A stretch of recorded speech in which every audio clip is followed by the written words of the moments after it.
Mesdames et messieurs, bonjour et bienvenue dans cette session d'information. Lutte contre le cancer des seins dans le monde.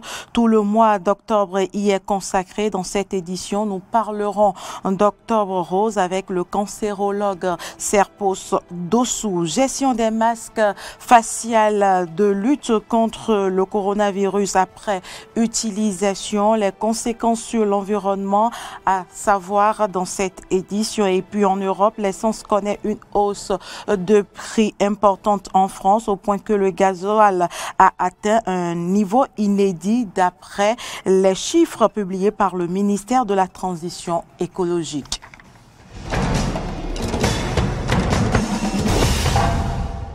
Merci pour l'attention. Le mois d'octobre est consacré dans certains pays du globe à une campagne dénommée Octobre Rose. Instaurée en 1985, cette campagne a pour but d'accroître la sensibilisation au dépistage du cancer du sein et à récolter des fonds pour la recherche. Le médecin cancérologue Serpos Dossou nous parle dans cet extrait de moyens de traitement et de la prise en charge du cancer de sein.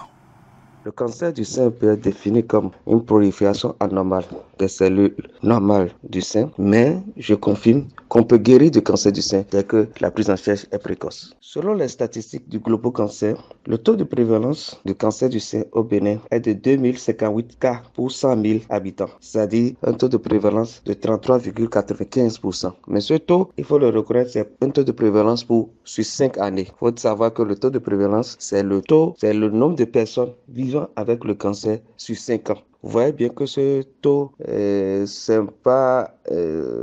n'est pas un indicateur précis, la prévalence. Parce que la prévalence, c'est le nombre de personnes vivant avec une maladie. Mais l'indicateur précis que j'aimerais attirer votre attention est plutôt le taux d'incidence. L'incidence, c'est le nombre de nouveaux cas par an. Et en matière de cancer du sein au Bénin, nous avons 1066 nouveaux cas, soit une incidence de 15,8%. La prise en charge du cancer du sein relève de 4 stratégies thérapeutiques. La première stratégie demeure la chirurgie ou la chimio. La deuxième stratégie demeure la chimio si c'était une chirurgie première ou la chirurgie si c'était une chimiothérapie première. La troisième stratégie demeure la radiothérapie. Et enfin, la quatrième stratégie thérapeutique demeure l'hormonothérapie et ou l'immunothérapie. La prise en charge par radiothérapie est assurée par l'État que pour les fonctionnaires. Les patients qui ne sont pas fonctionnaires ou qui ne bénéficient pas d'une assurance maladie sont malheureusement laissés pour compte.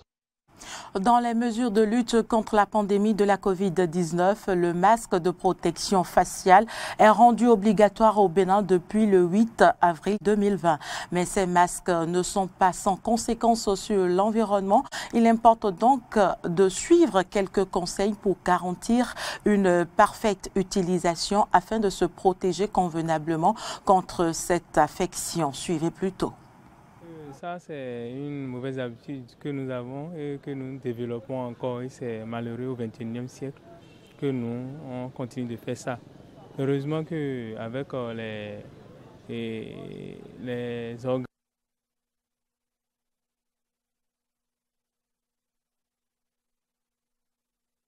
ça, c'est une mauvaise habitude que nous avons et que nous développons encore. Et c'est malheureux au XXIe siècle que on continue de faire ça.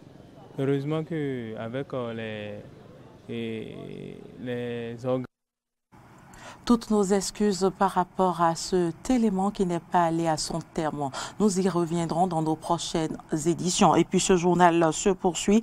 Le président de la République, Patrice Athanase Guillaume Talon, a reçu en audience hier André Okunlola, nouvel ambassadeur du Bénin près la Russie. Au terme de cette visite de courtoisie, au cours de laquelle le chef de l'État l'a félicité pour sa nomination, il s'est prononcé au sujet des échanges entre lui et le président de la République. Suivez plutôt.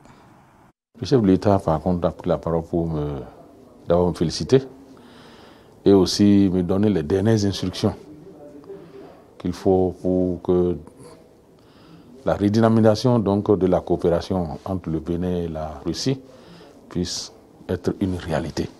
Parce que ces derniers temps, donc, il y a eu une léthargie au niveau donc, de ces deux relations-là. Et le chef de l'État était clair, m'a donné des orientations claires qui me permettront d'établir donc mes activités, mes feuilles de route. Les autres juridictions qui sont sous Moscou, près de 10 à 11 pays, des orientations claires ont été données par le chef de l'État dans ce sens aussi. Donc il faudrait qu'aujourd'hui qu'on puisse réchauffer ces relations-là, afin que la diplomatie puisse participer véritablement au développement de notre pays. Et pour le faire, c'est de pouvoir identifier des investisseurs dans ces différents pays qui pourront venir donc dans notre pays, connaître le Bénin, révéler le Bénin et investir, qui s'installent et que nos compatriotes puissent travailler et aussi booster donc l'économie de notre pays. Voilà pourquoi j'ai été reçu par le chef d'État et je suis très heureux et je profite pour vous exprimer toute ma gratitude et ma reconnaissance et ma fierté donc de recevoir ce matin toutes ces orientations-là qui sont claires. Vous savez, le chef de l'État, ces choses sont précises et je crois qu'avec ça, je suis vraiment très content et je crois que je vais rejoindre mon poste et les choses, je vais tout faire pour les bouger parce que j'ai dit au chef de l'État que je m'engage à aller dans ce sens-là. Le ministre de l'Intérieur et de la Sécurité publique a procédé hier matin au lancement des journées nationales d'information et de sensibilisation sur le programme Système d'information policière pour l'Afrique de l'Ouest, SIPAO. Le programme a pour objectif d'accroître la capacité des services chargés de l'application de la loi qui combat la criminalité et le terrorisme. Clémence Tonoucoin pour les détails. L'organisation des journées nationales d'information et de sensibilisation sur le système d'information policière pour l'Afrique de l'Ouest SIPAO s'inscrit dans la mise en œuvre du programme au Bénin. Elle vise à sensibiliser les acteurs nationaux que sont les services chargés de l'application de la loi sur les avantages du programme.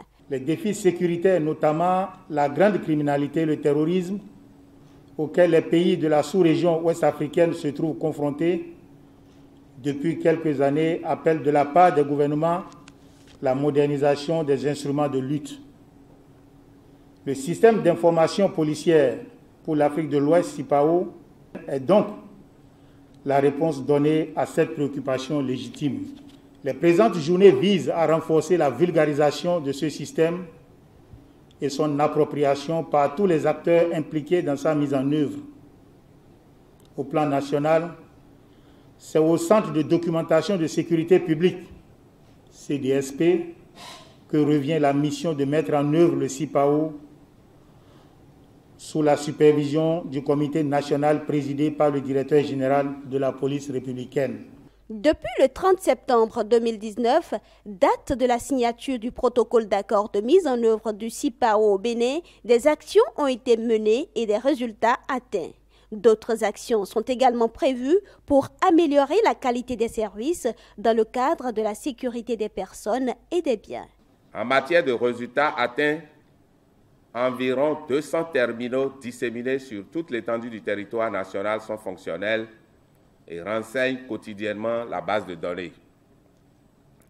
Dans les prochains jours, 18 tribunaux d'instance, y compris la Cour de répression des infractions économiques et du terrorisme, seront équipés après la formation des agents désignés dans ce cadre.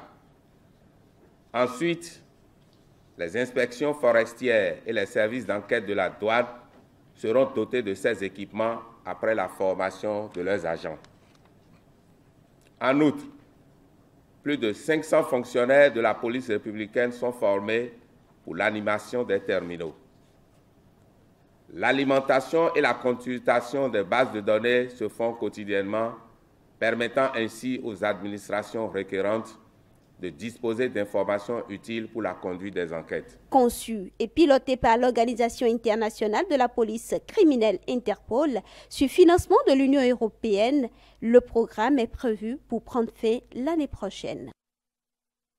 L'édition du mois du consommant local a débuté le 2 octobre dernier. Cette initiative du ministère de l'Industrie et du Commerce sur recommandation de l'UEMOA qui vise la promotion des produits locaux, la promotion du secteur privé régional ainsi que l'intensification des échanges intercommunautaires. Dans ce cadre, la ministre de l'Industrie et du Commerce, Shadia Assouma, a adressé un message dont je vous invite à suivre un extrait. Le mois d'octobre est un mois donc dédié à la promotion de nos produits, à la promotion de nos terroirs, à la promotion de notre culture, à la promotion de tout ce que nous faisons de très bon, mais ignoré donc de nos populations. Vous savez, les produits manufacturés ont envahi nos marchés il n'y a pas très longtemps, quelque chose qui date de moins de 30 ans. Et donc, la consommation locale n'est pas une nouveauté. La consommation locale est déjà dans nos habitudes. Mais ces habitudes que nous perdons parce que nous avons des consommations de plus en plus extraverties. Et donc, nous pensons qu'il est important de revenir donc au local. Parce que très souvent, le local est non seulement de bonne qualité, le local est souvent beaucoup plus sain. Parce que ayant subi moins de transformations chimiques qui permet aujourd'hui de garder un peu, je vais dire, les valeurs nutritives de ce que nous produisons. Consommer local, c'est aussi une façon de booster notre économie. Quand on parle de produits locaux, nous avons des produits transformés et nous avons des produits qui ne sont pas transformés également. Quand les matières premières sont de qualité, forcément à la transformation, nous faisons attention à ce que les valeurs nutritives soient conservées. Donc pour pouvoir conserver également la qualité et surtout pouvoir exporter ces produits-là. Le procès des auteurs présumés du meurtre pendant le coup d'État de 1987 du révolutionnaire burkinabé Thomas Sankara, alors président du pays à l'âge de 37 ans, a été renvoyé hier au 25 octobre prochain à la demande de 2 avocates de la défense qui ont demandé plus de temps pour consulter les pièces du dossier. À l'ouverture du procès d'hier, 12 hommes étaient dans le boss des accusés, mais 2 manquaient à l'appel. Blaise Compaoré, accusé d'être le commanditaire du crime, qui est en exil à Abidjan depuis 2014, et Hyacinthe Kafando, soupçonné d'avoir été à la tête du commando. Nous avons recueilli au téléphone l'avis de Morgan Assoba, consultant internationaliste sur les enjeux et les attentes de ce procès. On l'écoute. Les enjeux du procès varient, mais sont beaucoup plus d'ordre historique et social.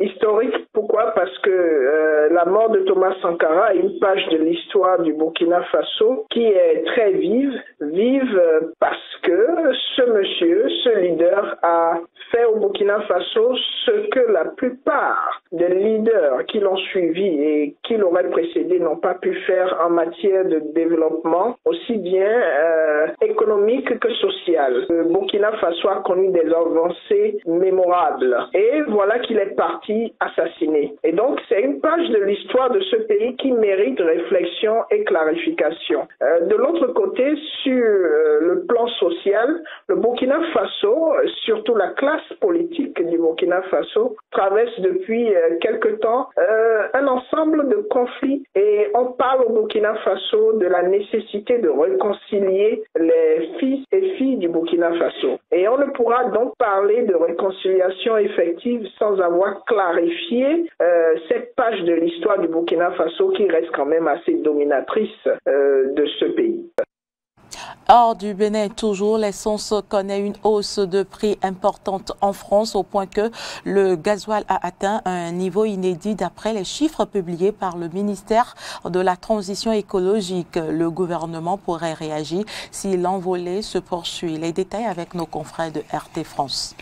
Aucun pays ne semble épargné en Europe. Depuis plusieurs mois, les prix de l'énergie flambent. Selon les données de la Commission de régulation de l'énergie, la CRE, la facture d'électricité d'un client moyen est passée de 319 € par an en août 2007 à 501 € en août 2021. Pourtant, l'ouverture à la concurrence du marché de l'électricité en 2007, établie dans le cadre du mécanisme européen de fixation des prix, était censée réguler les tarifs. Mais ce mécanisme ne fonctionne pas et se voit même qualifié d'aberrant par le ministre de l'économie. Il faut revoir de fond en comble le fonctionnement du marché unique de l'électricité. Les Français en payent la facture d'une manière incompréhensible pour eux et totalement inefficace du point de vue économique. Même constat d'échec chez certaines associations de consommateurs. L'ouverture du marché de l'électricité est un échec qui s'avère nuisible pour le bien-être des consommateurs. Pour ce professeur d'économie qui s'est confié à nos confrères de Mediapart, cet échec était prévisible parce que ce secteur n'est pas adapté à la concurrence de marché. Tout ce qui arrive était prévisible. Le monde de l'électricité n'est pas adapté à la concurrence par le marché. Les caractéristiques et les contraintes qui pèsent sur ce marché en font un monde à part. Parce que l'électricité n'est pas stockable, parce que les réseaux électriques doivent être en permanence en équilibre, sous peine de s'écrouler, parce qu'il faut pouvoir répondre à tout moment à une demande instantanée et parfois non prévisible. L'électricité n'étant pas une marchandise que l'on peut stocker, son coût est donc déterminé par rapport à la dernière centrale activée, c'est-à-dire celle qui va être activée en fonction de l'offre et de la demande. Lorsque la demande augmente, les centrales qui fonctionnent au gaz ou au charbon se retrouvent sollicitées. Or, le prix du gaz a aussi grimpé ces dernières années. C'est donc le paradoxe que nous vivons. La France a un mix énergétique complètement décarboné et pour autant, le prix de marché européen est déterminé par cette centrale auquel il faut ajouter le prix du CO2. Reste qu'avant une réforme du marché de l'électricité prônée notamment par la France et l'Espagne, les factures des consommateurs risquent une fois encore de ressembler à des montagnes russes. L'Italie, qui occupe la présidente tournante du G20, organise aujourd'hui par visioconférence un sommet spécial consacré à l'Afghanistan, passé aux mains des talibans le 15 août.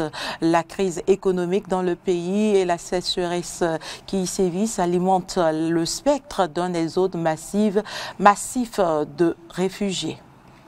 Une stabilité apparente qui cache un obscurantisme certain. C'est en ces termes qu'Emmanuel Macron décrit la politique talibane juste avant le sommet prévu par le G20 ce mardi.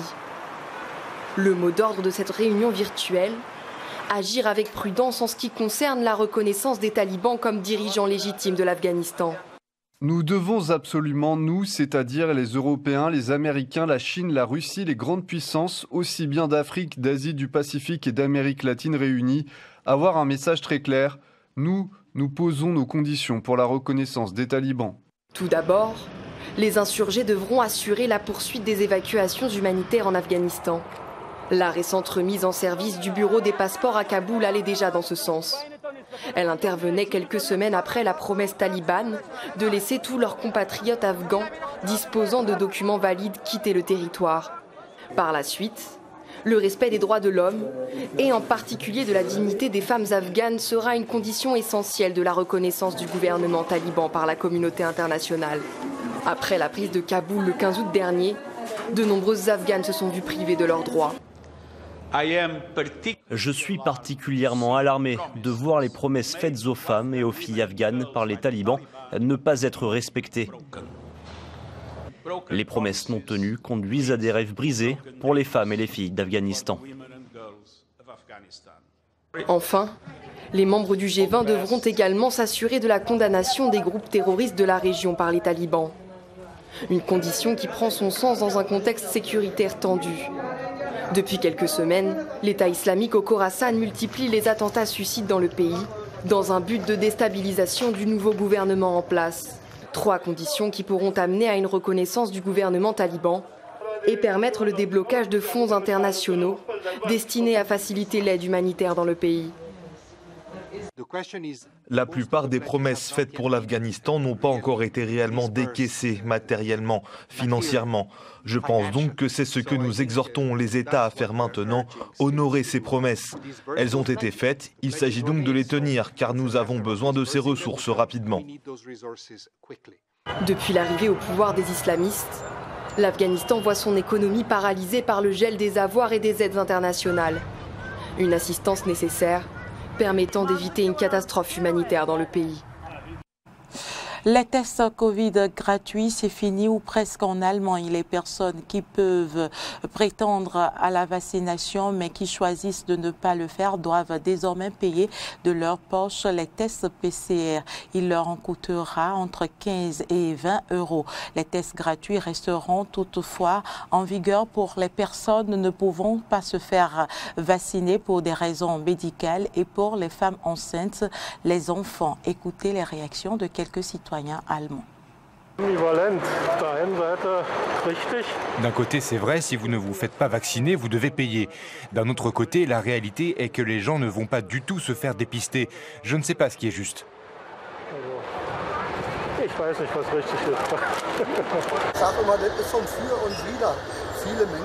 Cela a des avantages et des inconvénients. Beaucoup de gens ont eu le temps de se faire vacciner, oui, mais cela signifie que vous ne pouvez plus contrôler les chiffres exactement comme la contagion tourne. Dans un sens, oui, et dans un autre, non.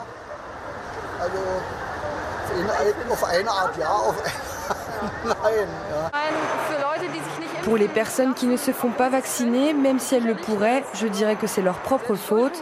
Mais pour ceux qui ne peuvent pas, par exemple pour des raisons de santé, c'est un peu dommage. Mais sinon, je suis vaccinée, cela ne me regarde pas.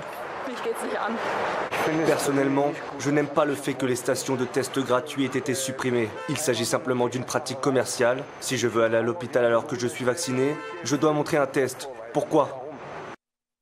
Ce sera tout pour cette édition. Merci de nous avoir suivis. L'information se poursuit sur nos différentes plateformes digitales, Facebook, Twitter, YouTube et sur notre site internet www.bena-eden.tv.